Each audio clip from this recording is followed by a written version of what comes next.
Croyez-le ou non, il existe de nombreux smartphones de qualité et peu coûteux que vous devriez envisager. Nous avons donc rassemblé les meilleurs téléphones Android à moins de 200 €.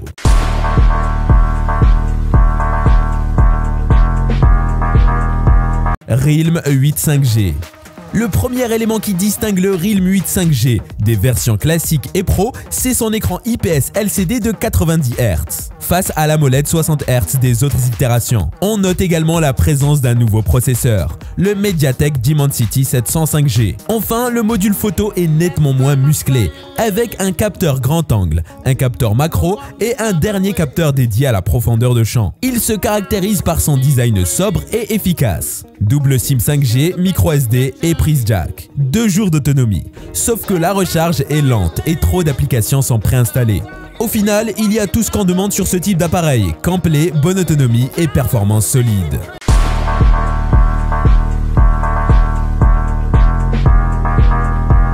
Moto G22. Le G22 dispose d'un grand écran et d'un panneau arrière au fini mat élégant de 6,5 pouces qui domine l'avant de l'appareil. Il y a un appareil photo perforateur et même une prise casque. Ses points positifs, d'une part l'appareil photo principal de 50 mégapixels est solide, même s'il est flanqué d'options moins impressionnantes qui semblent superflues, tandis que l'énorme batterie de 5000 mAh est une aubaine pour quiconque travaille sans chargeur pendant une période quelconque. Alors que l'appareil photo et la durée de vie de la batterie du Moto G22 sont respectivement solides et excellents, avec autant de téléphones à prix compétitifs qui offrent des fonctionnalités similaires mais avec l'avantage de plus de grognements sous le capot, c'est un téléphone à recommander.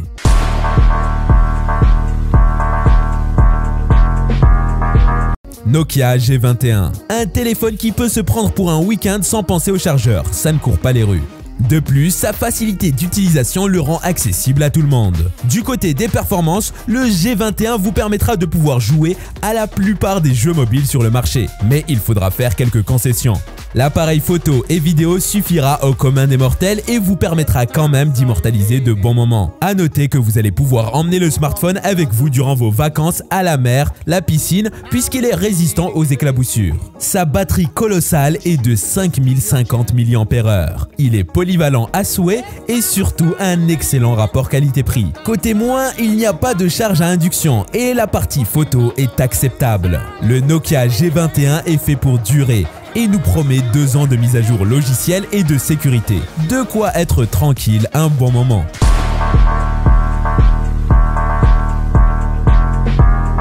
Nokia G50. Le smartphone Nokia G50 est un téléphone portable animé par le système Android dans sa plus simple expression et proposant l'accès au réseau de télécommunications 5G, une large batterie de 5000 mAh ainsi qu'un très grand écran de 6,80 pouces. Son processeur est le Qualcomm Snapdragon 480. Il y a quelques ralentissements, certains lors de l'usage au quotidien. Avec ses 4 Go de mémoire vive, il est apte à lire des contenus multimédia HD depuis les différentes plateformes de streaming. En général, le Nokia G50 offre une expérience sous Android qui reste agréable grâce notamment à une interface des plus pures, des fonctions pratiques et un très grand écran, même si ses couleurs laissent un peu à désirer par rapport à une dalle AMOLED, d'autant que sa définition est la plus faible possible. Le mobile est grand, très grand, ce qui peut éloigner certaines personnes, surtout qu'il fait partie des plus lourds du marché. On apprécie son autonomie et sa connectivité.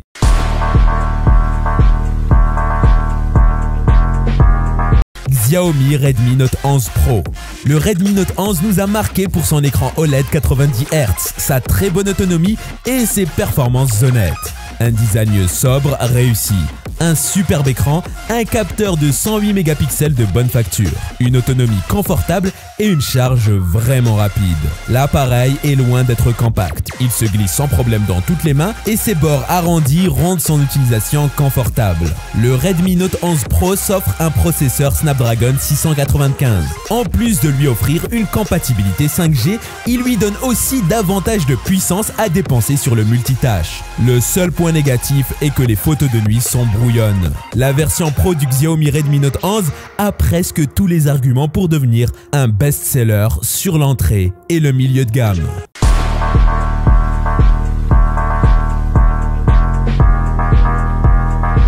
Motorola Moto G62. Le Motorola Moto G62 5G est la dernière entrée de la gamme numérotée de smartphones abordables de Motorola. Le téléphone ne pèse que 184 grammes, mais est également relativement épais à 8,6 mm. En termes d'affichage, le G62 intègre un panneau LCD Full HD+, qui se rafraîchit à 120 Hz. Ce n'est pas tout car l'appareil est livré avec la certification Widevine L1 pour le streaming HD à partir de services OTT comme Prime Video et Netflix. En ce qui concerne l'appareil photo, le Moto G62 s'appuie sur un capteur principal quad pixel de 50 mégapixels qui fonctionne avec un capteur ultra large standard de 8 mégapixels et un macro shooter de 2 mégapixels. En comptant ses plus, il a une 5G abordable, une performance solide et une autonomie formidable. Du côté négatif, il ne contient qu'un écran IPS, un stockage de base limité et aucune classification IP officielle.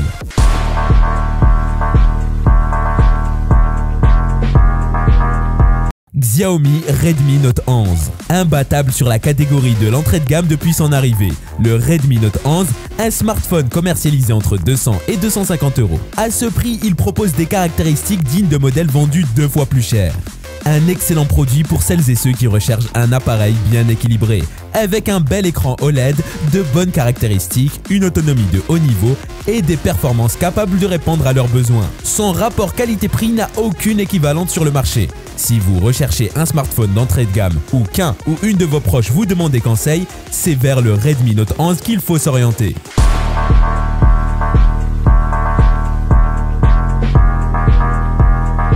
Poco M4 Pro 5G. Le Poco M4 5G est un smartphone d'entrée de gamme qui donne accès à la 5G à moindre frais. Outre son prix, il se démarque également par son grand écran, ses finitions soignées et un processeur qui permet de jouer à des jeux en 3D. Il pèse 200 grammes et mesure 8,9 mm d'épaisseur. Le mobile est plus agréable à tenir en main. Le lecteur d'empreintes est placé sur la tranche, bien positionné. Il tourne avec un processeur MediaTek Dimensity 700, gravé en 7 nanomètres et assisté par 6 Go de RAM auquel il faut additionner 2 Go de RAM virtuelle, une batterie de 5 mAh et les deux caméras de 13 mégapixels et 2 mégapixels à l'arrière. Le Poco M4 5G est une bonne alternative si vous cherchez un smartphone à petit prix de qualité.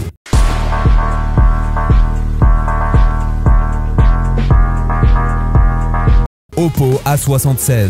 L'Oppo A76 est un smartphone milieu de gamme. On a un écran LCD en résolution HD+, un Snapdragon 680 non compatible 5G, une interface basée sur Android 11 et un design en plastique. Son revêtement noir mat et brillant semble élégant et sobre. Son poids est assez léger, 189 grammes, et le lecteur d'empreintes sur la tranche est bien placé et réactif. Sauf que son matériel en plastique semble cheap. En utilisation concrète, on peut facilement tenir 2 journées pleine utilisation avec un usage normal.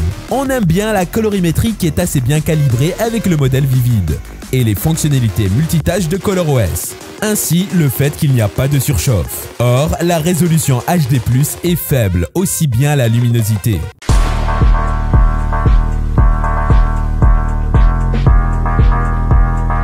Realme C35. Le Realme C35 est certainement un téléphone qui fait sa part dans l'entrée et milieu de gamme, dont la fibre technique reste modeste. Le smartphone ainsi pourvu d'un écran LCD de 6,6 pouces Full HD, d'une puce Unisoc Tiger T616 accompagnée de 4 Go de RAM, d'un triple module photo et d'une batterie de 5000 mAh promettant une grande autonomie. Malgré son tarif contenu, le Realme C35 présente bien. Le fabricant a soigné ses finitions. La calibration de cet écran est en revanche assez décevante, même si il reste à recommander pour la clientèle qui cherche un smartphone à budget limité.